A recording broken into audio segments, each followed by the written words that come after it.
나쁜 놈들은 감옥에 갈 거야. 내가 다 넣어줄 테니 좀만 기다려. 리더!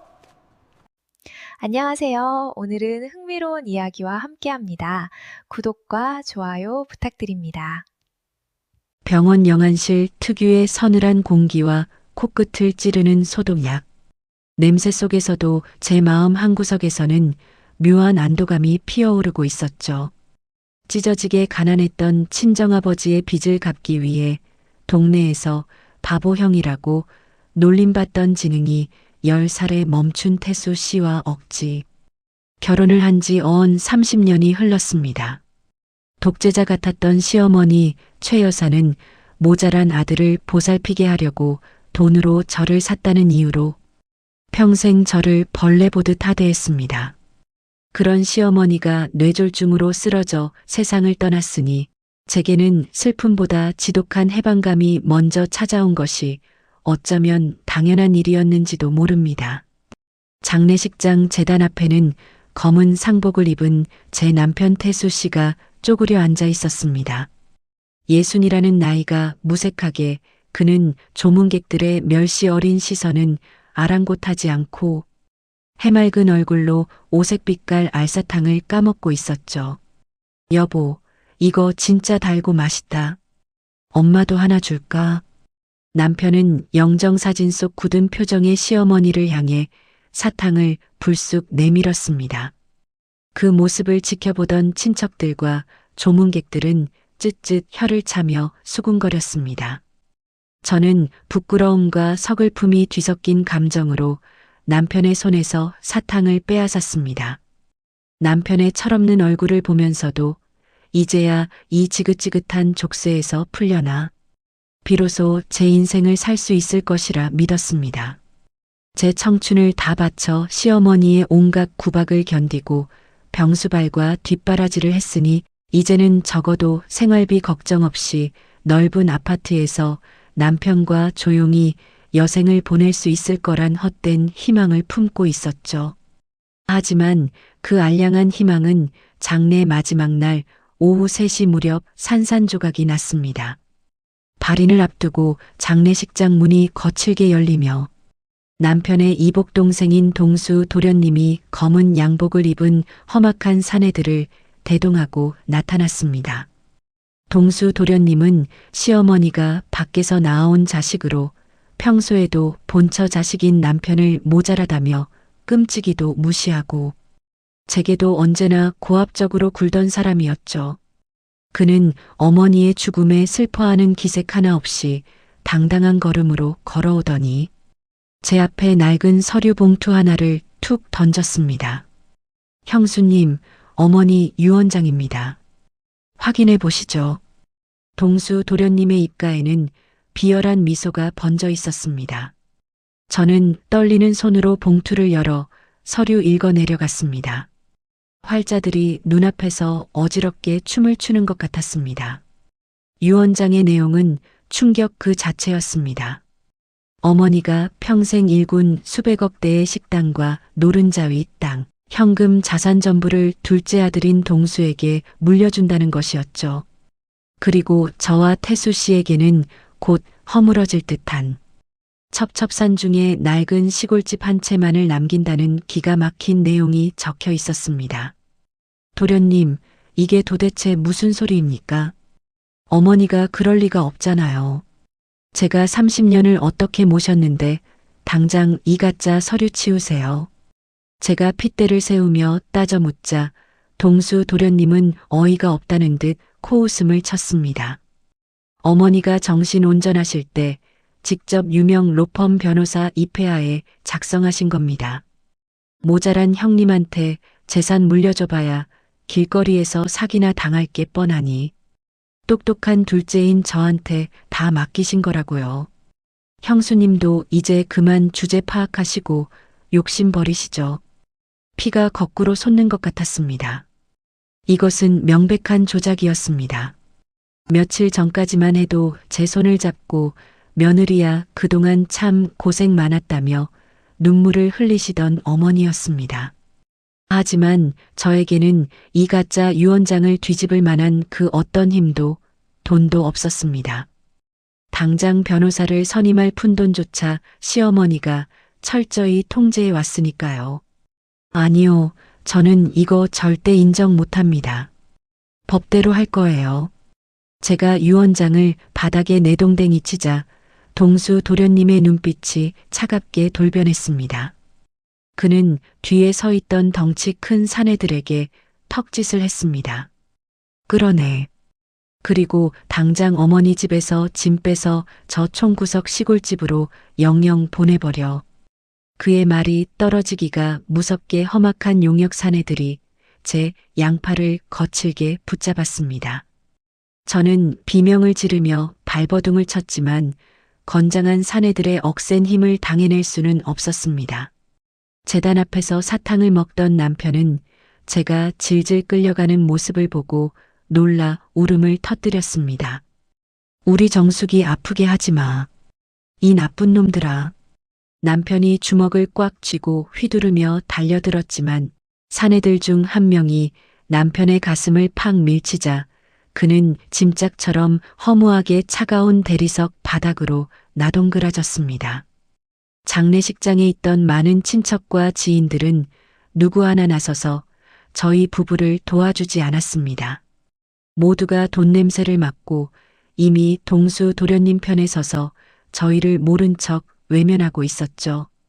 결국 저희 부부는 비가 추적추적 내리는 밤 8시가 넘어서야 길거리로 완전히 내쫓기고 말았습니다. 동수 도련님 측 사람들은 저희 부부의 낡은 옷까지 몇 벌이 든 허름한 짐 가방 하나만을 덩그러니 도로 위에 던져두고는 가차없이 장례식장 문을 닫아버렸습니다. 저는 차가운 빗방울을 맞으며 짐 가방을 끌어안고 그 자리에 주저앉았습니다. 눈앞이 캄캄하고 억장이 무너져 내렸습니다. 정말 내 청춘을 다 바친 대가가 고작 이 차가운 아스팔트 바닥이란 말인가. 원통에서 소리내어 울 힘조차 나지 않았습니다. 지난 30년의 희생이 한순간에 물거품이 되어버렸죠.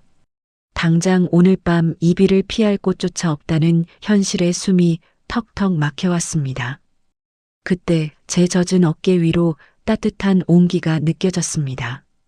고개를 들어보니 바보 남편 태수 씨가 자신의 겉옷을 벗어 제게 덮어주고 있었습니다. 남편의 품에는 평소 그가 목숨처럼 아끼는 낡은 카세트 녹음기가 꼭 안겨 있었죠. 비에 젖어 덜덜 떨면서도 남편은 제 눈물을 거칠고 투박한 손길로 조심스레 닦아주었습니다. 정수가 울지 마. 내가 다 지켜줄게. 우리 집으로 가자.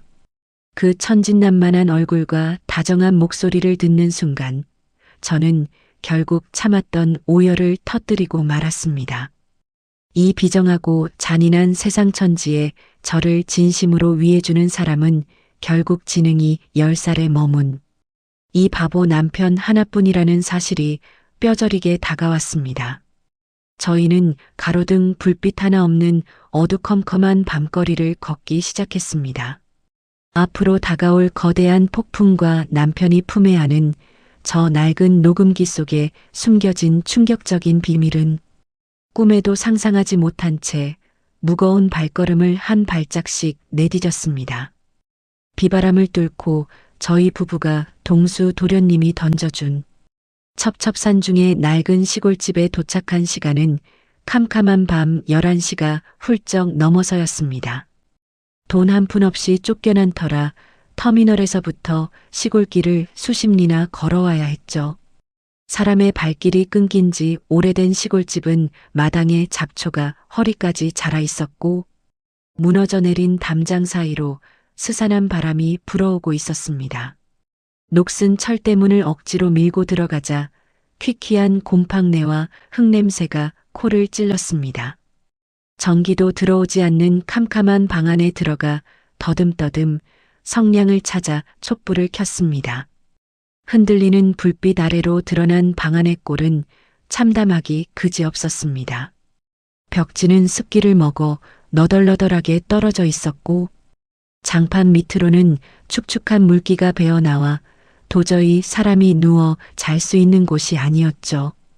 당장 이 밤을 넘기는 것조차 막막했습니다.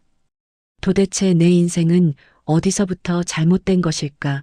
원망스러운 마음이 파도처럼 밀려왔습니다. 하지만 제 곁에는 비에 흠뻑 젖은 채 벌벌 떨고 있는 남편이 있었습니다. 남편은 낯선 환경에 잔뜩 겁을 먹고는 낡은 카세트, 녹음기만 가슴에 꽉 끌어안은 채 방구석에 웅크리고 앉아 저만 빤히 쳐다보고 있었죠. 그 불쌍한 눈동자를 보니 제 신세를 한탄하고 있을 시간조차 없었습니다. 저는 서둘러 부엌으로 나가 빗물을 받아다 걸레를 빨았습니다. 차가운 물에 손이 고바들었지만 악착같이 방바닥의 흙먼지를 닦아내고 그나마 마른 곳에 짐 가방에서 꺼낸 얇은 이불을 깔았습니다. 여보, 이리 와서 누워요. 감기 걸리겠어. 제가 손짓하자 남편은 엉금엉금 기어와 이불 위에 누웠습니다. 피곤했는지 눕자마자 쌕쌕거리며 깊은 잠에 빠져들었죠. 저는 남편이 행여나 깰까봐 소리도 내지 못하고 입틀막을 한 채 서러운 눈물을 쏟아냈습니다. 30년을 종년처럼 일한 대가가 이 쓰러져가는 흉가라니 억울해서 피를 토할 것만 같았습니다.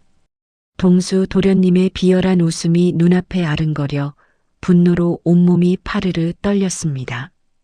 어떻게든 살아야 한다고 입술을 깨물었지만 당장 내일 아침 남편 입에 들어갈 쌀 한 줌조차 없는 현실이 제 목을 강하게 조여오고 있었습니다. 다음 날 아침 7시 즈음 저는 지독한 한기와 온몸을 두드려 맞은 듯한 통증에 눈을 떴습니다. 지난밤의 비바람과 극도의 스트레스가 결국 몸살로 이어지고 만 것입니다. 이마는 불덩이처럼 뜨거웠고 뼈마디가 쑤셔 손가락 하나 까딱할 힘조차 없었습니다. 제가 끙끙 앓는 소리를 내자 마당에서 놀고 있던 남편이 후다닥 방으로 뛰어들어왔습니다. 정수가 아파.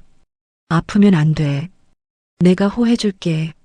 남편은 울상이 되어 제 이마에 거칠고 차가운 손을 얹으며 입김을 불어주었습니다. 그러더니 부엌으로 우당탕탕 달려가 한참을 달그락거리다가 깨진 사발에 구정물 같은 차가운 물을 떠와서는 제 입가에 들이밀었습니다. 물 한 모금 마실 기력도 없었지만 남편의 마음이 고마워 억지로 입술을 죽였습니다. 제가 힘없이 누워만 있자 남편은 안절부절 못하며 제 주변을 맴돌았습니다. 평소 같으면 제가 먼저 일어나 밥을 차리고 씻겨주었을 텐데 보호자인 제가 쓰러지니 남편은 그저 겁먹은 어린아이처럼 발만 동동 구르고 있었죠. 약 한 알 싸먹을 돈이 없다는 사실이 저를 더욱 비참하게 만들었습니다. 저 바보 같은 사람을 두고 내가 여기서 죽어버리면 어쩌나 하는 끔찍한 공포가 엄습했습니다. 제가 시름시름 알아누운 지 사흘째 되던 날, 오후 4시 무렵 굳게 닫혀있던 철대문을 누군가 발로 거칠게 차는 소리가 들렸습니다. 이보쇼. 안에 누구 있소? 저는 젖먹던 힘까지 쥐어짜내어 벽을 짚고 간신히 밖으로 나갔습니다. 마당에는 말끔한 양복을 입은 남자 2명과 마을 이장으로 보이는 남자가 서 있었습니다. 양복 입은 남자 중 한 명은 동수 도련님의 밑에서 일하던 박 변호사라는 작자였습니다.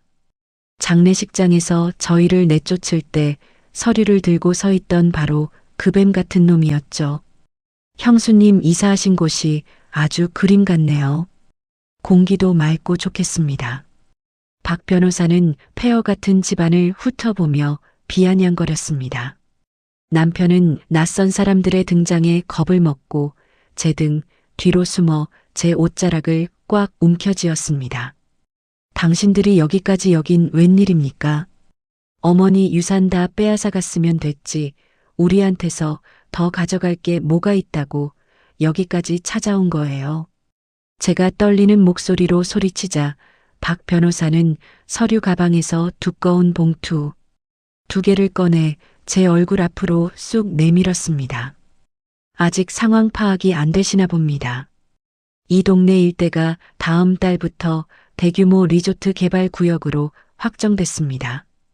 형수님이 깔고 앉은 이 쓰러져가는 집터 보상금이 무려 10억이 훌쩍 넘는다고요. 동수 대표님이 모자란 형님한테 그렇게 큰 돈을 쥐어줄 리가 있겠습니까? 저는 망치로 머리를 세게 얻어맞은 듯 아득해졌습니다. 동수 도련님이 이 쓸모없는 시골집을 넘겨준 이유가 있었습니다. 처음부터 시골집 일대가 재개발된다는 사실을 알고 있었고 저희를 이 외진 곳에 몰아넣은 뒤 결국은 이 땅마저 강제로 빼앗으려는 치밀하고 악랄한 속셈이었던 것입니다. 이건 어머니가 우리한테 남겨준 마지막 집입니다. 도련님도 이 집 명의는 우리 태수 씨 이름으로 해줬잖아요. 내 목에 칼이 들어와도 이 집은 절대 못 내놓습니다. 제 완강한 태도에 박 변호사는 입꼬리를 비틀어 올리며 차가운 뱀처럼 웃었습니다. 그는 내밀었던 첫 번째 봉투에서 서류를 꺼내 제 눈앞에 들이밀었습니다. 이게 뭔지 아십니까? 태수 형님에 대한 금치산자 선고 청구 소장입니다. 형님은 의사결정 능력이 없는 중증 지적장애인 아닙니까? 법적으로 재산을 관리할 능력이 없으니 동수 대표님이 유일한 혈육으로서 형님의 후견인이 되어 이 집의 소유권을 가져오겠다는 합법적인 절차죠. 조만간 형님은 시설 좋은 국립정신병원 폐쇄병동으로 모실 예정이니 걱정 마십시오. 정신병원 폐쇄병동이라는 말에 제 심장이 바닥으로 쿵 떨어졌습니다. 10년 전 어머니가 남편을 정신병원에 한 달간 입원시켰을 때 남편이 매일 밤 독한 약에 취해 침대에 묶여 짐승처럼 울부짖던 그 끔찍한 기억이 생생하게 떠올랐습니다. 그때의 트라우마로 남편은 하얀 가옷만 봐도 발작을 일으키며 무서워했습니다. 저들은 이 집을 차지하기 위해 제 남편을 평생 빛도 들어오지 않는 정신병동에 가두어 말려 죽일 작정이었습니다. 이 악마 같은 놈들. 차라리 나를 죽여라. 내 남편 털끝 하나 건드리면 내가 지옥 끝까지 쫓아가서 다 찢어 죽일 거야. 제가 악을 쓰며 박 변호사의 멱살을 잡으려 하자 옆에 서 있던 건장한 사내가 제 어깨를 강하게 밀쳐버렸습니다.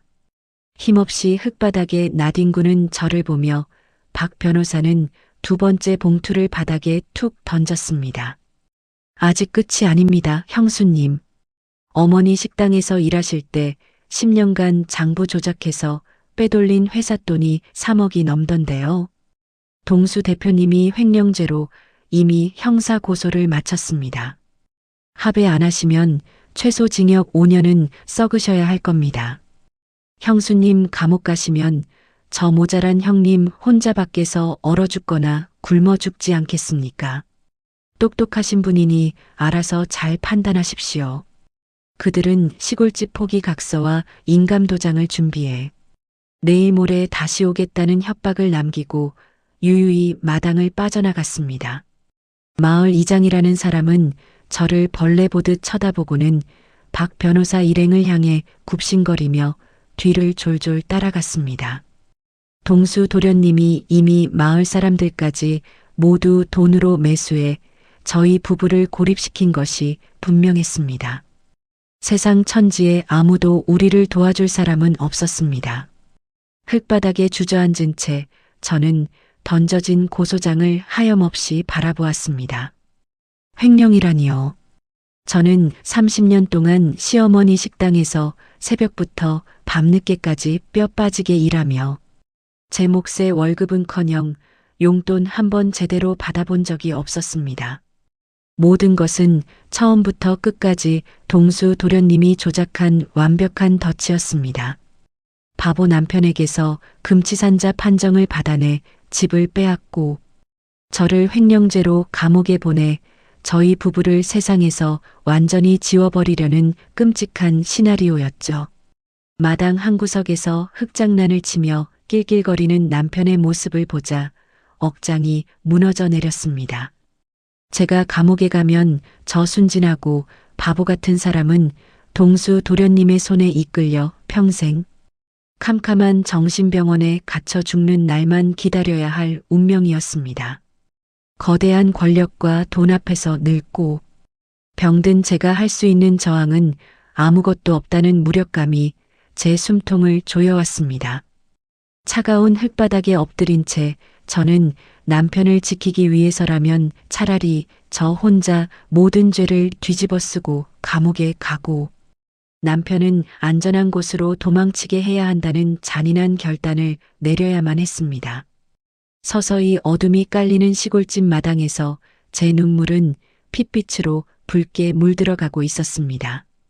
박 변호사 일행이 마당을 헤집고 떠난 그날 밤, 저는 피가 거꾸로 솟는 분노와 공포로 뜬 눈으로 밤을 지새웠습니다. 덜컹거리는 방문 창호지 사이로 스며드는 차가운 달빛이 마치 저희 부부의 목을 조르러 오는 저승사자의 칼날처럼 섬뜩하게 느껴졌죠. 온몸이 불덩이처럼 끓어오르는 열병 속에서도 제가 감옥에 가고 홀로 남겨질 남편의 처지가 떠올라 숨을 제대로 쉴 수조차 없었습니다. 어떻게든 살 길을 찾아야 한다고 수백 번 다짐했지만 당장 도망칠 착각 한 푼 없는 현실이 캄캄한 어둠보다 더 무서웠습니다. 밤 12시가 조금 넘었을 무렵이었습니다.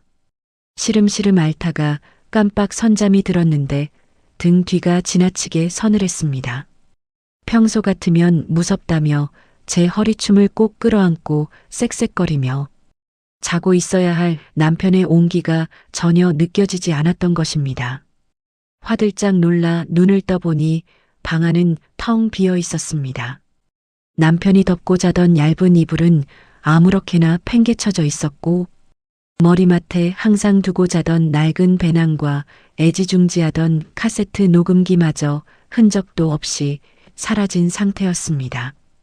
여보, 태수 씨 어디 갔어요? 저는 아픈 몸을 억지로 일으켜 세워 밖으로 나갔습니다. 칠흑 같은 어둠이 내려앉은 마당에는 개구리, 우는 소리만 처량하게 울려 퍼질 뿐 사람의 흔적은 온데간데 없었습니다.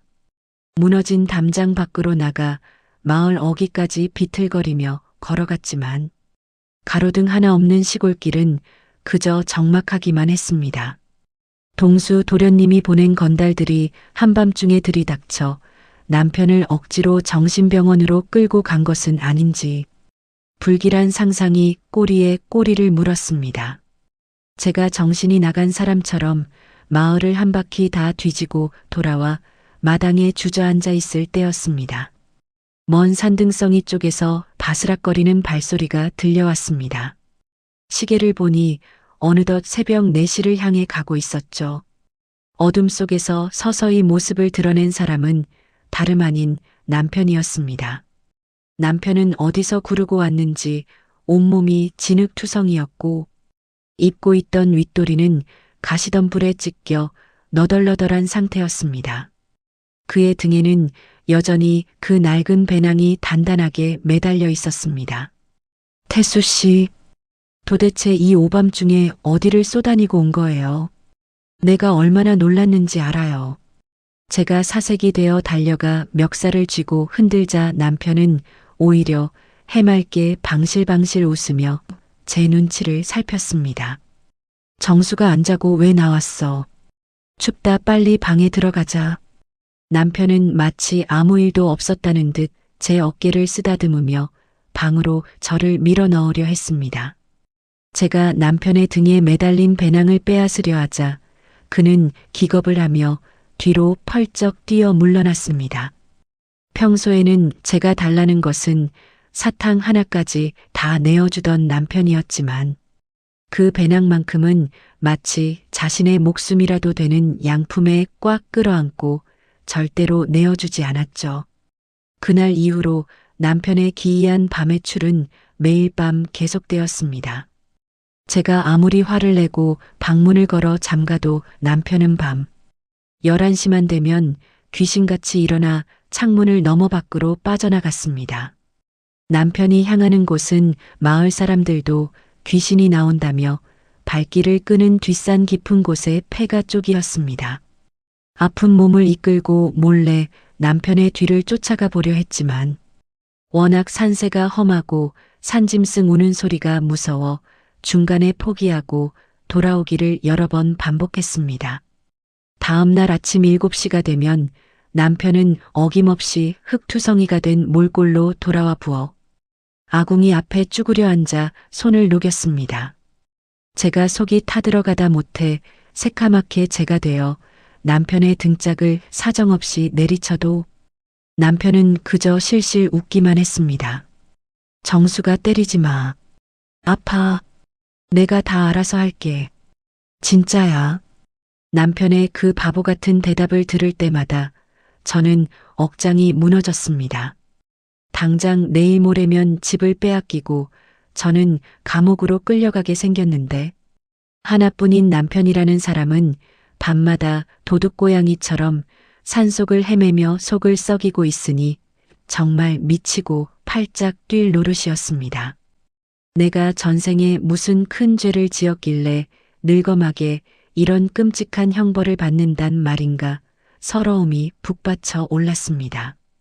어느 날 아침 퉁퉁 부은 얼굴로 돌아온 남편의 볼에는 굵게 긁힌 상처에서 피가 배어 나오고 있었습니다. 피를 보는 순간 분노보다는 왈칵 눈물이 먼저 쏟아졌습니다. 저는 약도 없는 빈약한 살림에 급한 대로 된장을 푹 떠서 남편의 상처에 발라주었습니다. 따가운지 남편이 움찔거리며 제품으로 파고들었습니다. 여보 제발 이러지 마요. 나 지금 당신 곁을 떠나서 감옥에 가야 할지도 몰라요. 나 없으면 당신 어떡하려고 매일 다치고 돌아다녀요. 제발 내 옆에 얌전히 좀 있어요. 제가 남편을 부둥켜 안고 어린아이처럼 목 놓아 울자 남편의 해맑던 눈빛이 순간 미세하게 흔들렸습니다. 남편은 거칠고 투박한 손으로 제 눈물을 닦아주며 알 수 없는 말을 중얼거렸습니다. 정숙이 감옥 안 가. 나쁜 놈들이 감옥 가는 거야. 내가 다 잡아넣을 거니까 조금만 기다려. 그때는 남편의 그 말이 그저 바보의 헛소리인 줄만 알았습니다. 10살 지능의 남편이 텔레비전에서 본 경찰 놀이를 흉내내는 것이라 생각하며 대수롭지 않게 넘겼죠. 하지만 남편의 그 낡은 배낭 속에 저희 부부의 운명을 완전히 뒤바꿀 어마어마한 증거물이 숨겨져 있을 줄은 꿈에도 상상하지 못했습니다. 절망의 끝자락에서 저는 체념한 듯 남편을 안전한 요양원에 버릴 독한 결심을 굳히고 있었습니다. 거대한 폭풍의 눈 속에서 저희 부부에게 남은 시간은 모래시계처럼 속절없이 흘러내리고 있었습니다. 신사 최후의 통첩과 찢어지는 결단. 박 변호사가 다녀가고 사흘이 지난 목요일 아침 9시 무렵이었습니다. 마당에서 말린 나무를 고르고 있는데 낯선 경찰차 한 대가 흙먼지를 일으키며 저희 집 앞에 멈춰 섰습니다. 차에서 내린 경찰관은 굳은 표정으로 제게 붉은 도장이 찍힌 출석 요구서를 내밀었죠. 시어머니의 식당 자금을 횡령한 혐의로 다음 주 월요일 아침 10시까지 읍내 경찰서로 조사를 받으러 나오라는 공식적인 통보였습니다. 얇은 종이 한 장이었지만 그 무게는 제 숨통을 완전히 끊어놓을 만큼 무겁고 서늘하게 다가왔습니다. 경찰차가 떠난 뒤 저는 넋을 잃고 차가운 마당에 털썩 주저앉았습니다. 눈앞이 캄캄해지고 온몸의 피가 차갑게 식어가는 것 같았죠. 횡령이라니요.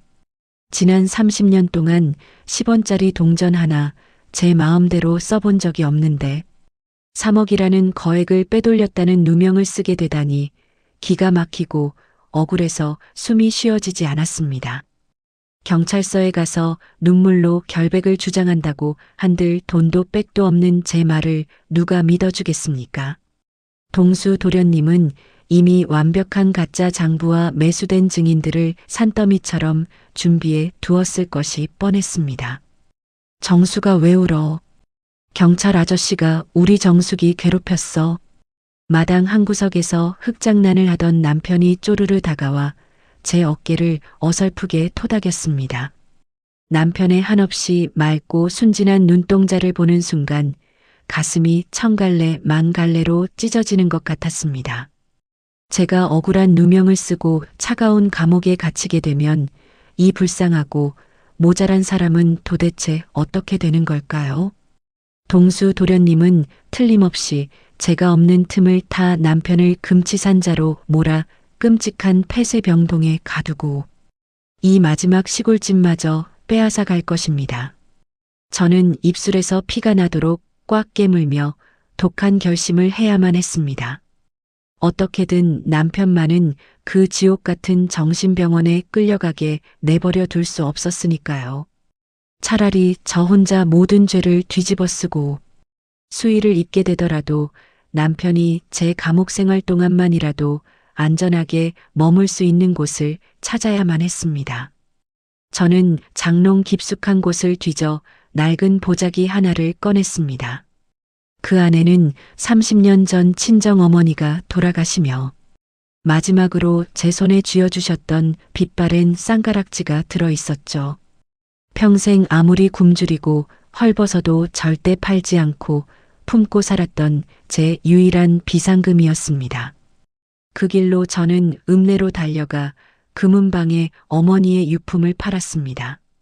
제 손바닥에 쥐어진 꼬깃꼬깃한 돈은 고작 100만 원 남짓이었지만 그 돈이면 남편을 한 달 정도는 좋은 사설 요양원에 맡길 수 있을 것 같았습니다. 읍내에서 가장 시설이 깨끗하다는 요양원을 찾아가 눈물로 사정을 설명했습니다. 원장님은 제 딱한 사연을 듣고는 흔쾌히 남편을 안전하게 돌보아 주겠다고 약속하셨죠. 하지만 한 달 뒤에는 어떻게 해야 할지 눈앞이 막막하기만 했습니다. 제가 감옥에서 몇 년을 썩게 될지, 기약조차 없는 상황에서 200만 원이 제가 남편을 위해 해줄 수 있는 처음이자 마지막 보호막이었습니다. 집으로 돌아오는 시외버스 맨 뒷자리에 앉아 저는 소리 죽여 엉엉 통곡했습니다. 차창 밖으로 스쳐 지나가는 평화로운 가을 들녘의 풍경들이 모두 제 기구한 운명을 조롱하는 것만 같았죠. 텅 빈 집에 도착하니 해가 뉘엿뉘엿 지는 저녁 6시가 다 되어가고 있었습니다. 마당에는 남편이 문지방에 쪼그려 앉아 대문 쪽만 하염없이 바라보고 있다가 저를 보자마자 꼬리를 흔드는 강아지처럼 뛰어왔습니다. 정수가 어디 갔다 왔어? 나 배고파 밥 줘.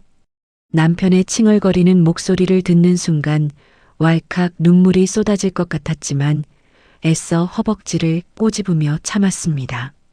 저는 읍내 정육점에서 큰맘 먹고 사온 소불고기 거리를 꺼내 부엌으로 들어갔습니다.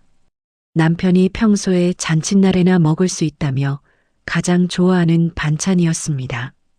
지글지글 고기가 익어가는 달콤한 냄새가 부엌에 가득 찼지만 제 입안은 한 움큼의 모래를 씹는 것처럼 깔깔하고 썼습니다. 저녁 밥상에 김이 모락모락 나는 고기를 수북하게 올려주자 남편은 아이처럼 손뼉을 치며 환호성을 질렀습니다. 우와 고기다. 정숙이 최고야. 나 이거 다 먹어도 돼. 그럼요. 당신 다 먹어요. 천천히 체하지 않게 꼭꼭 씹어 먹어요. 저는 밥을 먹는 남편의 얼굴을 하나하나 가슴 깊은 곳에 새기듯 눈에 담았습니다. 어느새 희끗희끗하게 새어버린 구레나룻과 깊게 파인 눈가의 주름, 그리고 입가에 묻은 양념까지 모두 제 영혼에 각인시켰습니다. 밥을 2그릇이나 뚝딱 비운 남편은 배를 둥둥 두드리며 만족스러운 얼굴로 방바닥에 누웠습니다. 정수가 나 오늘 기분 진짜 좋아. 내일도 고기 해줄 거야. 내일도 고기를 해달라는 그 해맑고 순진한 물음에 결국 저는 가슴 밑바닥부터 끓어오르는 울음을 터뜨리고 말았습니다. 남편이 놀랄까봐 소리를 내지 않으려고 이불을 입에 틀어막았지만 뜨거운 눈물이 폭포수처럼 쏟아져 내렸습니다. 당장 내일이면 저는 이 아무것도 모르는 바보 같은 남편을 낯선 요양원에 혼자 버려두고 와야만 합니다. 그리고 저는 수갑을 차고 차가운 유치장으로 향하게 되겠죠. 30년을 한 몸처럼 의지하며 버텨온 저희 부부의 연이 이토록 허무하고 잔인하게 끊어질 줄은 정말 몰랐습니다. 제가 남편을 속이고 요양원에 밀어 넣어야 한다는 끔찍한 죄책감이 제 심장을 예리한 칼로 도려내는 듯 했습니다. 그날 밤 11시가 되자 남편은 변함없이 자신의 보물 1호인 낡은 배낭과 녹음기를 주섬주섬 챙겨 뒷산으로 향했습니다. 평소 같으면 다친다고 소리치며 말렸겠지만 오늘 밤만큼은 남편의 바짓가랑이를 잡지 않았습니다. 어쩌면 남편 나름대로 다가오는 이별을 직감하고 저희를 지키기 위해 산신령에게라도 빌러가는 마지막 몸부림일지도 모른다는 서글픈 생각이 들었기 때문입니다. 남편의 굽은 뒷모습이 짙은 어둠 속으로 완전히 삼켜질 때까지 저는 대문 앞에 돌부처처럼 서서 하염없이 눈물을 훔쳤습니다. 나 없이 홀로 남겨질 저 가여운 사람을 제발 하늘이 굽어 살펴주시기를 두 손 모아 간절히 빌고 또 빌었습니다. 이 잔인하고 무서운 밤이 영원히 끝나지 않고 내일의 아침 해가 두 번 다시 떠오르지 않기만을 바라는 마음으로 저는 뜬 눈으로 밤을 지새웠습니다. 운명의 시계는 저희 부부를 가장 비극적인 이별의 순간으로 무자비하게 밀어내고 있었습니다. 금요일 아침 8시 밤새 한숨도 자지 못한 저는 부은 눈을 비비며 억지로 자리에서 일어났습니다. 낡은 장롱을 열어 남편의 속옷과 두꺼운 양말 그리고 즐겨 입던 스웨터를 가방에 차곡차곡 챙겨 넣기 시작했죠. 짐을 싸는 제 손끝은 사시나무 떨리듯 파르르 떨렸고 콧등이 시큰거려 자꾸만 시야가 뿌옇게 흐려졌습니다. 제 생애 가장 무겁고 끔찍한 가방이었습니다. 바스락거리는 소리에 잠에서 깬 남편은 제 옆으로 다가와 눈을 비비며 가방 안을 기웃거렸습니다. 정수가 아침부터 짐은 왜 싸? 우리 또 이사 가는 거야. 남편의 겁먹은 목소리에 저는 애써 억지 웃음을 지어 보이며 남편의 어깨를 토닥였습니다. 목구멍으로 뜨거운 쇳덩이가 넘어가는 것처럼 아팠지만 이 끔찍한 거짓말을 끝까지 해내야만 했습니다. 아니에요, 여보. 우리 오늘 읍내로 소풍 갈 거예요. 당신 좋아하는 빵도 먹고 공원 구경도 가려고 준비하는 중이에요. 빨리 세수하고 예쁜 옷으로 갈아입어요. 소풍이라는 단어를 듣자마자 남편의 불안했던 얼굴은 금세 환한 미소로 바뀌었습니다. 남편은 신이 나서 엉덩이 춤을 추며 마당 수도가로 달려가 차가운 물에 고양이 세수를 했습니다. 콧노래를 부르며 머리에 물을 묻혀 단정하게 빗어 넘기는 남편의 뒷모습을 보며 저는 몰래 돌아앉아 소리 없이 가슴을 쳤습니다. 평생을 나 하나만 믿고 따라온 이 가여운 사람을 제가 직접 요양원에 가두러 가야 한다는 사실에 혀를 깨물고 죽어버리고 싶을 만큼 비참했습니다. 하지만 제가 감옥에 가면 동수 도련님은 틀림없이 남편을 정신병원 폐쇄병동으로 끌고 갈 것이 뻔했습니다. 남편을 살리기 위해서는 오늘 이 지독한 생이별을 감당해야만 했죠. 낮 11시 무렵 읍내로 향하는 시외버스 안에서 남편은 차창 밖 풍경을 보며 연신 감탄사를 내뱉었습니다. 우와, 저기 꽃 피었다. 정수가 우리 꽃구경도 가는 거야. 그래요. 꽃구경도 실컷 하고 맛있는 것도 많이 먹어요. 저는 남편의 거칠고 투박한 손을 제 두 손으로 꽉 감싸 쥐었습니다. 오늘따라 유난히 따뜻하게 느껴지는 남편의 체온이 제 마음을 더욱 날카롭게 후벼 파는 것 같았습니다. 읍내 터미널에 내려 버스를 한 번 더 갈아타고 도착한 곳은 외곽에 자리 잡은 한적한 사설 요양원 앞이었습니다.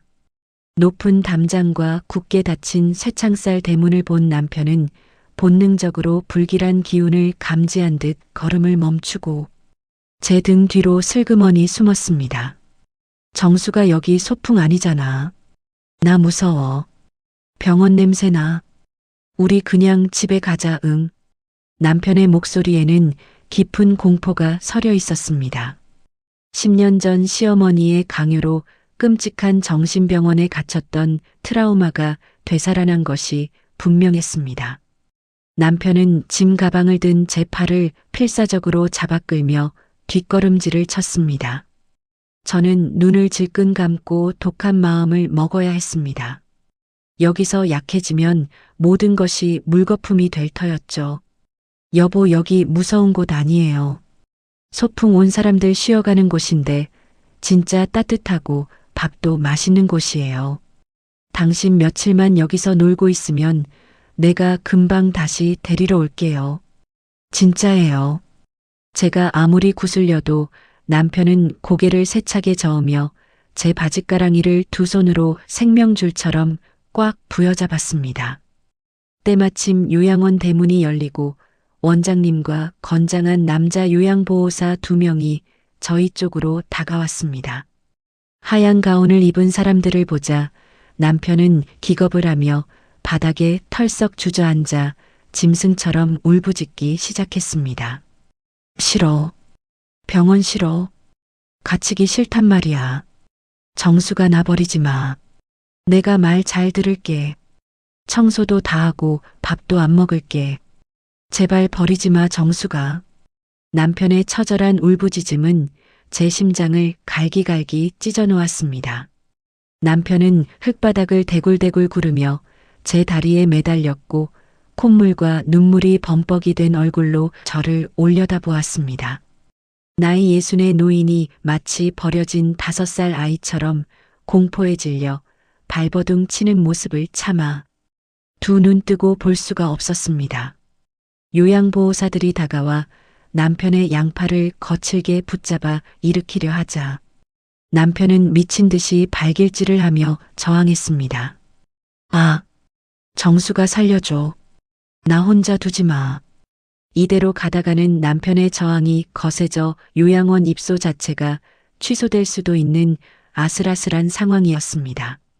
저는 피가 맺히도록 입술을 깨물고는 자리에서 벌떡 일어나 남편을 향해 평생 단 한 번도 내뱉은 적 없는 모진 말들을 쏟아내기 시작했습니다. 제발 남편이 저를 향한 미련을 버리고 저들의 손에 이끌려 들어가기를 바라는 피를 토하는 심정이었습니다. 당신 진짜 바보 천치 같아서 이제 지긋지긋해. 30년을 당신 수발 들다가 내 청춘 다 썩어 문드러졌는데 언제까지 내 발목을 잡을 작정이야. 당신 때문에 빈털터리로 쫓겨나고 밥 한 끼 먹기 힘든데 내가 무슨 수로 당신을 거둬? 제발 여기서 따뜻한 밥 먹으면서 조용히 살아. 나 좀 살자고. 제가 악을 쓰며 소리치자 남편은 마치 망치로 머리를 얻어맞은 듯 그 자리에서 움직임을 멈추었습니다. 충격에 휩싸인 남편의 동공이 잘게 흔들렸고 잡고 있던 제 바짓가랑이에서 서서히 손을 놓았습니다. 세상에서 유일하게 믿었던 아내에게 버림받았다는 절망감이 그 순진한 얼굴에 짙게 드리워졌습니다. 남편은 더 이상 저항하지 않고 힘없이 고개를 떨군 채 요양보호사들의 손에 이끌려 천천히 대문 안으로 걸어 들어갔습니다. 한 발짝 걸을 때마다 남편은 뒤를 돌아보며 저를 찾았지만 저는 차마 그 눈빛을 마주할 자신이 없어 매정하게 등을 돌리고 섰습니다. 육중한 철문이 쿵 소리를 내며 닫히는 순간 억눌렀던 오열이 짐승의 울음소리가 되어 튀어나왔습니다. 철문 너머로 멀어져가는 남편의 애처로운 목소리가 환청처럼 귓가를 맴돌았습니다. 정수가, 우리 정수기, 나 데리러 꼭 와야 해. 저는 바닥에 엎드려 아스팔트 바닥을 주먹으로 치며 미친 듯이 통곡했습니다. 차라리 벼락을 맞아 이 자리에서 죽어버렸으면 좋겠다는 생각뿐이었습니다. 내가 살인자보다 더 잔인한 악마라는 죄책감이 숨을 쉴 수조차 없게 만들었습니다. 저를 보호하겠다고 밤마다 제 젖은 어깨를 닦아주던 남편의 거친 손길이 떠올라 가슴을 치고 또 쳤습니다. 하지만 돌이킬 수 없는 일이었습니다. 이제 다음 주 월요일 아침 10시면 저는 동수 도련님의 덫에 걸려 차가운 감옥으로 향해야 합니다. 이것이 보잘것없는 제가 제 하나뿐인 바보 남편을 지킬 수 있는 유일하고도 가장 처절한 방법이었습니다. 텅 빈 시골집으로 돌아오는 버스 안에서 저는 영혼이 빠져나간 허수아비처럼 창밖만 하염없이 바라보았습니다. 세상은 이토록 눈부시게 평화로운데 제 인생은 어쩌다 이토록 깊고 어두운 지옥으로 곤두박질 치게 된 것일까요? 해가 완전히 지고 어둠이 깔린 밤 9시가 되어서야 집에 도착했습니다. 불 꺼진 차가운 방 안에 홀로 덩그러니 앉아 남편이 벗어놓은 허름한 겉옷을 품에 끌어안았습니다. 남편 특유의 살냄새와 흙냄새가 훅 끼쳐오자 다시금 미친 듯이 눈물이 쏟아졌습니다. 방구석에는 남편이 그토록 애지중지하던 낡은 배낭도 녹음기도 보이지 않았습니다. 이 캄캄하고 적막한 집에서 나 홀로 맞이해야 할 주말은 끔찍한 형벌과도 같았습니다. 눈을 감아도 남편의 겁먹은 얼굴이 떠올랐고 귀를 막아도 나를 부르짖는 환청이 들려왔습니다.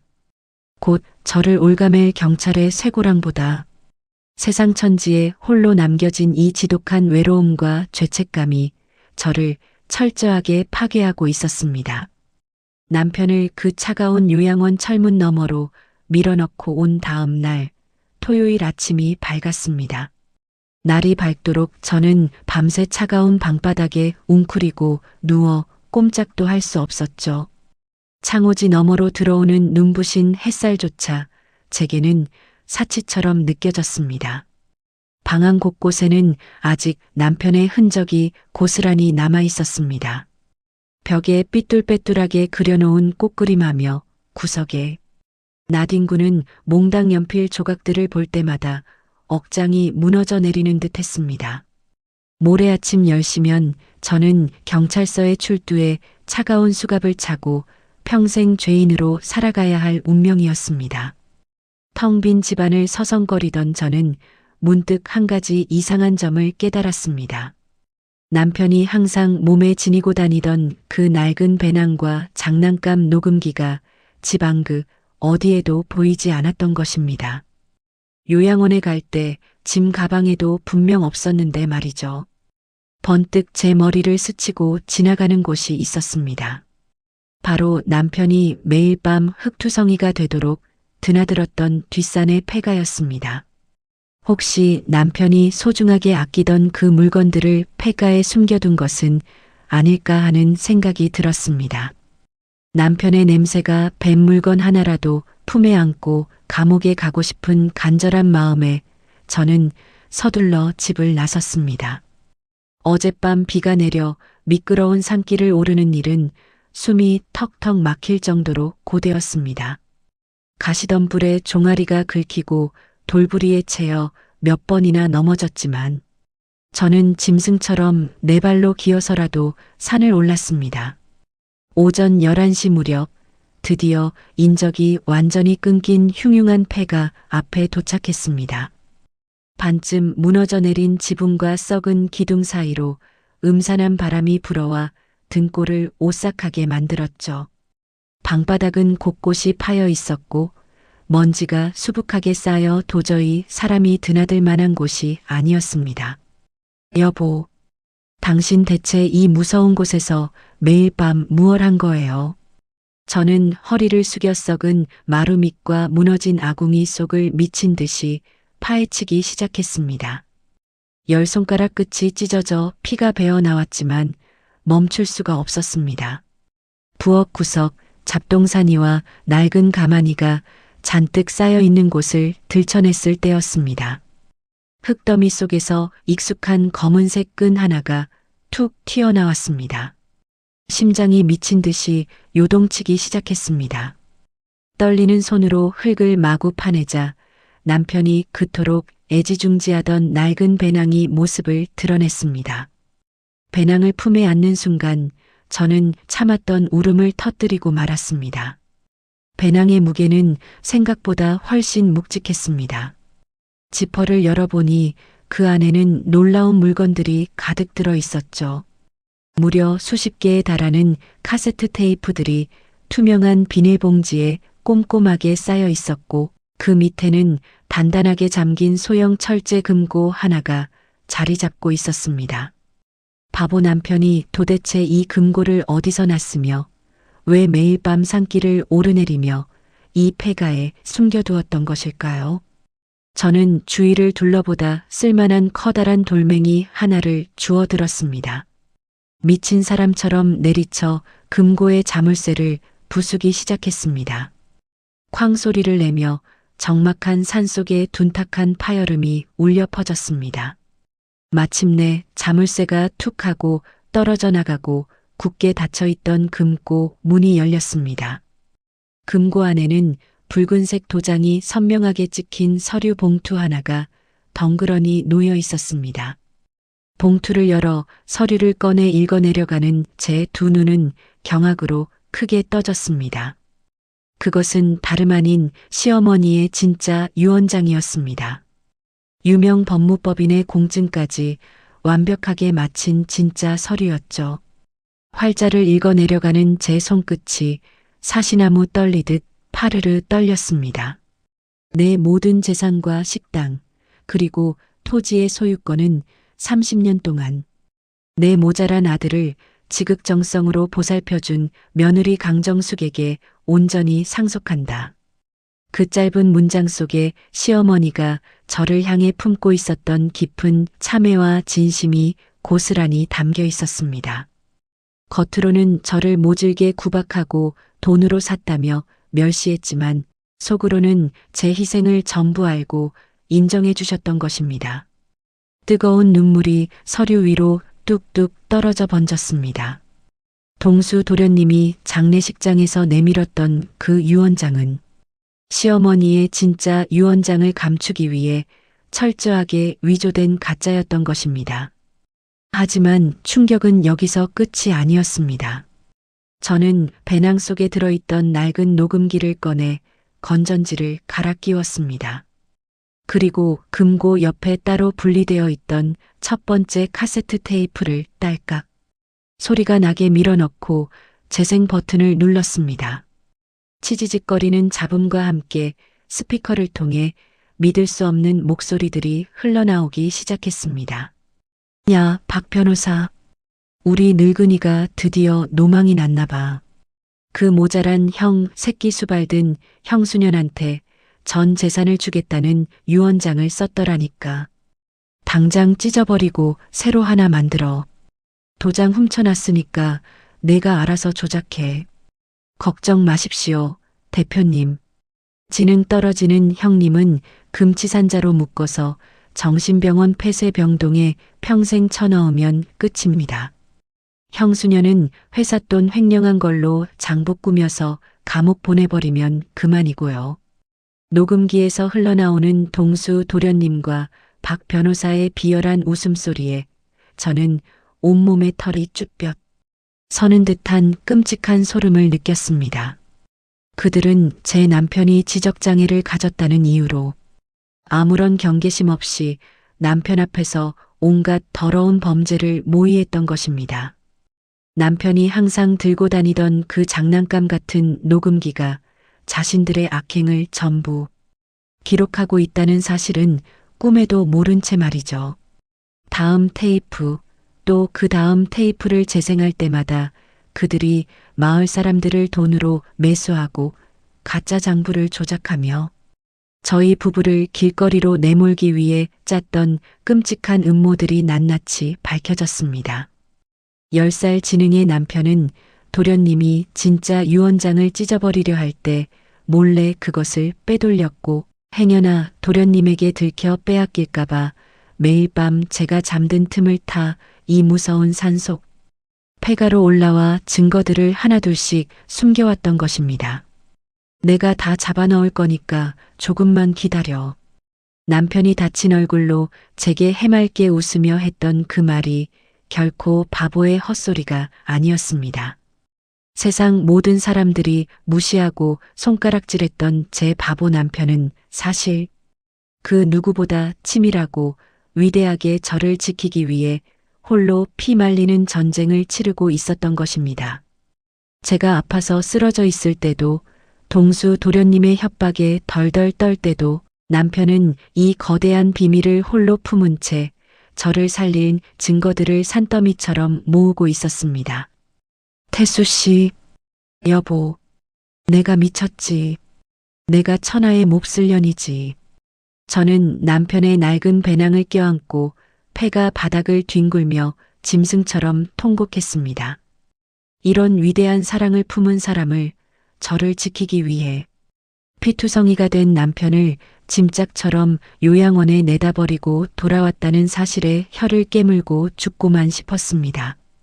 남편은 캄캄한 어둠 속에서 저만을 위한 완벽하고도 눈부신 그림자 사랑을 완성해 내었던 것입니다.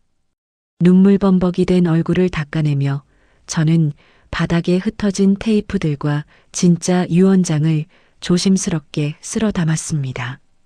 제 가슴속 깊은 곳에서 거대한 활화산이 폭발하듯 뜨겁고 매서운 분노가 끓어오르기 시작했습니다. 이 빼도 박도 못할 완벽한 증거물들이 제 손에 쥐어진 이상 더 이상 당하고만 있지는 않을 작정이었습니다.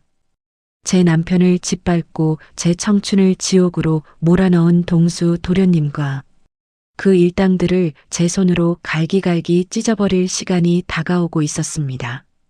저는 붉게 충혈된 눈으로 산 아래를 내려다보며 피의 복수를 다짐했습니다. 증거물이 든 무거운 배낭을 짊어지고 산을 내려오는 제 두 다리에는 전에 없던 강한 힘이 솟아오르고 있었습니다. 마을 입구에 다다르자 어느덧 토요일 오후 2시가 훌쩍 넘어가고 있었죠. 저는 곧장 집으로 들어가지 않고 발길을 돌려 읍내 시외버스 터미널로 향했습니다. 동수 도련님의 썩은 돈이 이미 파고든 시골 경찰서에 이 귀중한 증거들을 섣불리 내밀었다가는 증거, 인멸이라는 또 다른 끔찍한 함정에 빠질 것이 불 보듯 뻔했습니다. 버스 창밖으로 펼쳐진 풍경을 바라보며 저는 더 이상 울지 않았습니다. 저를 지키기 위해 온몸을 바친 남편의 숭고한 사랑 앞에서 나약하게 엎드려 있을 시간은 단 1분도 없었으니까요. 일요일 오후 1시 무렵 저는 서울에서 가장 크고 유명하다는 대형 법무법인의 문을 두드렸습니다. 머리가 희끗한 대표 변호사는 처음에는 남루한 제 행색을 보고 미지근한 반응을 보였습니다. 하지만 제가 가방에서 시어머니의 붉은 도장이 선명하게 찍힌 진짜 유언장을 꺼내놓자 그의 눈빛이 날카롭게 번뜩이기 시작했습니다. 이것만이 아닙니다. 그 악당들이 이 유언장을 숨기고 저를 감옥에 보내려고 모의한 모든 대화가 이 안에 들어 있습니다. 제가 떨리는 손으로 남편의 낡은 카세트 녹음기를 책상 위에 올려놓고 첫 번째 테이프를 재생하자 변호사실 안은 무거운 정적으로 휩싸였습니다. 동수 도련님과 박 변호사가 자신들의 치밀한 범죄 계획을 낄낄거리며 떠드는 음성이 생생하게 울려 퍼졌습니다. 한참 동안 눈을 감고 녹음을 듣던 대표 변호사는 책상을 강하게 내리치며 자리에서 벌떡 일어났습니다. 이건 대한민국 법조계를 우롱한 최악의 사문서 위조 및 사기 사건입니다.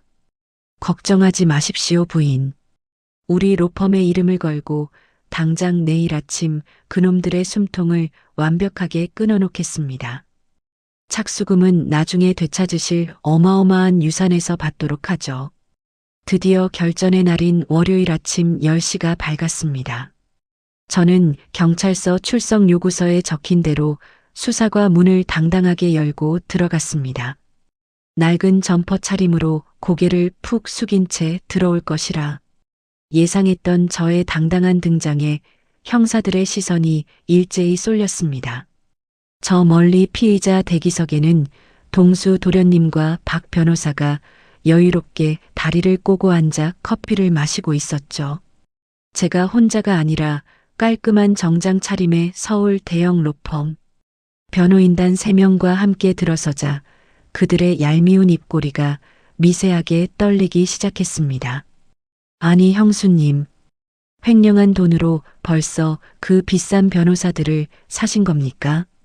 반성하고 자백해도 모자랄 판에 참 대단하십니다 그려.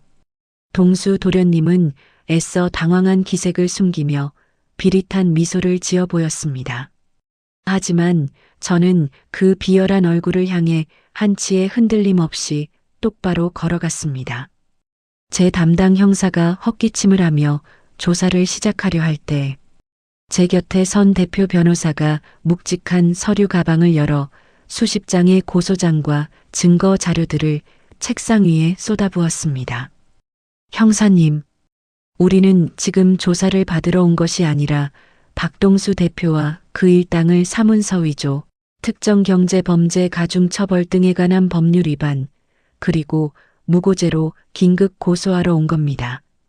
여기 이 진짜 유 원장과 저들이 직접 모의한 범행 녹음 파일이 명백한 증거입니다. 변호사의 우렁찬 목소리에 경찰서 안의 모든 사람들의 움직임이 일순간 멈췄습니다.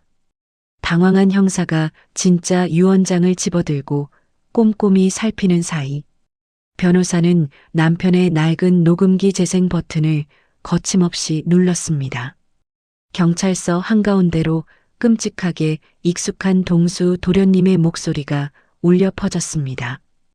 바보형을 조롱하며 정신병원에 가두자고 작당하는 소리, 제게 횡령 누명을 씌우기 위해 가짜 장부를 어떻게 조작할지, 박 변호사에게 지시하는 소리가 토시 하나 틀리지 않고 낱낱이 까발려졌습니다. 이거 다 조작입니다. 모자란 바보 새끼가 저런 걸 어떻게 녹음합니까? 다 저 여자가 꾸며낸 사기극이라고요. 동수 도련님은 사색이 되어 자리에서 벌떡 일어났지만 그의 두 다리는 이미 공포로 후들거리고 있었습니다. 박 변호사 역시 얼굴이 흑빛으로 변해 뒷걸음질을 치다 의자에 걸려 바닥에 복이 흉하게 나동그라졌습니다. 빼도 박도 못하는 자신들의 생생한 목소리 앞에서 그들의 거만함은 종이장처럼 구겨져 버렸습니다. 분노한 형사 반장님이 직접 수갑을 들고 동수 도련님에게 다가갔습니다. 차가운 쇳소리와 함께 동수 도련님과 박 변호사의 손목에 은빛 수갑이 단단하게 채워졌습니다. 그들이 악을 쓰며 경찰관들에게 끌려가는 그 통쾌한 뒷모습을 바라보며 저는 30년 동안 가슴속을 꽉 막고 있던 거대한 응어리가 씻은 듯이 내려가는 짜릿한 해방감을 맛보았습니다. 그토록 저를 벌레 보듯 무시했던 권력과 돈의 탑이 남편의 작은 장난감, 녹음기 하나에 와르르 무너져 내린 것입니다. 경찰서 문을 나서자 따스한 정오의 햇살이 제 온몸을 감싸 안았습니다. 모든 누명이 벗겨졌고 시어머니의 진짜 유언장이 법적 효력을 발휘하면서 저는 잃어버렸던 모든 재산과 토지, 그리고 사랑하는 남편을 지켜낼 막강한 힘을 되찾았습니다. 길고 끔찍했던 지옥의 터널을 제 두 발로 완벽하게 걸어 나온 것입니다. 저는 서울 시내의 가장 좋은 백화점으로 달려가 고급스러운 옷 한 벌을 사입었습니다. 그리고 백화점 앞 택시 승강장에서 가장 깨끗하고 좋은 모범 택시 한 대를 잡아탔습니다. 기사님, 이 세상에서 제일 빨리 외곽에 있는 사랑 요양원으로 좀 가주세요. 택시 뒷자리에 앉은 제 품에는 남편이 남겨준 눈물겨운 낡은 배낭이 꼭 안겨 있었습니다. 당장이라도 요양원 철문을 부수고 들어가 저를 기다리며 울고 있을 그 바보 같고 위대한 남편을 부서져라 끌어안고 싶었습니다. 차창 밖으로 스쳐 지나가는 봄바람이 오늘따라 유난히도 달콤하게 느껴졌습니다. 남편을 향해 달려가는 제 심장은 이제껏 단 한 번도 경험해보지 못한 가장 벅차고 뜨거운 사랑으로 거세게 요동치고 있었습니다. 택시가 사랑 요양원 정문을 통과한 시간은 따사로운 햇살이 비추는 오후 3시 무렵이었습니다. 창밖으로 요양원 마당을 훑어보던 제 심장은 금방이라도 터져버릴 듯 쿵쾅거렸죠. 저 멀리 커다란 느티나무 아래 낡은 벤치에 홀로 우두커니 앉아있는 익숙한 뒷모습이 보였습니다. 바로 제 남편 태수 씨였습니다. 다른 노인들은 삼삼오오 모여 담소를 나누고 있었지만 제 남편은 그저 흙바닥에 나뭇가지로 의미 없는 선만 긋고 있었죠. 그 쓸쓸하게 굽은 어깨를 보는 순간 며칠 전 남편을 밀어넣고 돌아섰던 제 매정한 모습이 떠올라 또다시 시야가 왈칵 흐려졌습니다. 차 문이 열리기가 무섭게 저는 짐승처럼 달려나갔습니다. 여보, 태수 씨. 제 목소리에 화들짝 놀란 남편이 굽은 고개를 번쩍 들었습니다. 저를 버리고 간 믿고도 보고 싶었던 아내가 눈앞에 나타나자 남편은 눈앞의 현실이 믿기지 않는다는 듯 커다란 두 눈을 비비고 또 비볐습니다. 정수가, 우리 정수기 맞아? 진짜 나 데리러 온 거야? 남편의 덜덜 떨리는 목소리를 듣자마자 저는 그대로 바닥에 주저앉아 남편의 허리춤을 부서져라 끌어안았습니다. 미안해요, 여보. 내가 정말 죽을 죄를 지었어요. 당신 혼자 둬서 미안해. 무섭게 해서 정말 미안해. 제 통곡 소리에 남편도 참았던 울음을 터뜨리며 어린아이처럼 엉엉 소리 내어 울기 시작했습니다. 투박하고 거친 남편의 두 손이 제 머리를 쓰다듬으며 괜찮다고, 정수기 안 다쳤으면 다 괜찮다고 제 등을 다독여 주었죠. 그 바보 같은 다정함이 제 멍든 가슴을 한없이 따뜻하게 어루만져 주었습니다. 남편의 품에서 저는 이제껏 겪었던 모든 서름과 고통을 눈물로 씻어내며 평생 이 사람의 곁을 떠나지 않겠다고 굳게 맹세했습니다. 그로부터 1년이라는 시간이 꿈결처럼 흘렀습니다. 동수 도련님과 박 변호사는 법의 엄중한 심판을 받아 차가운 교도소, 독방에서 10년이 넘는 세월을 썩게 되었죠. 저는 시어머니의 진짜 유언장에 따라 빼앗겼던 모든 재산을 온전히 되찾았습니다. 하지만 저희 부부는 화려하고 삭막한 서울의 고급 아파트 대신 쫓겨나듯 머물러야 했던 그 첩첩산중 시골집 터에 아담하고 따뜻한 목조주택을 새로 지었습니다. 맑은 공기와 새소리가 가득한 이곳이 저희 부부가 진정으로 마음 편히 쉴 수 있는 완벽한 보금자리였으니까요. 봄꽃이 만발한 오후 4시 무렵 저는 거실 창가에 서서 넓은 잔디마당을 흐뭇하게 바라보고 있습니다. 마당 한가운데에서는 예순한 살의 남편이 동네에서 입양해 온 황구, 강아지와 함께 이리저리 뛰어다니며 까르르 웃음꽃을 피우고 있죠. 남편의 얼굴에는 과거의 그늘이나 공포는 전혀 찾아볼 수 없습니다. 그 맑고 천진난만한 웃음소리를 듣고 있으면 제 인생에 들이닥쳤던 그 끔찍하고 모진 풍파들이 한낱 얕은 꿈처럼 아득하게 느껴집니다. 저희 집 햇살이 가장 잘 드는 거실 장식장 한가운데에는 세상에서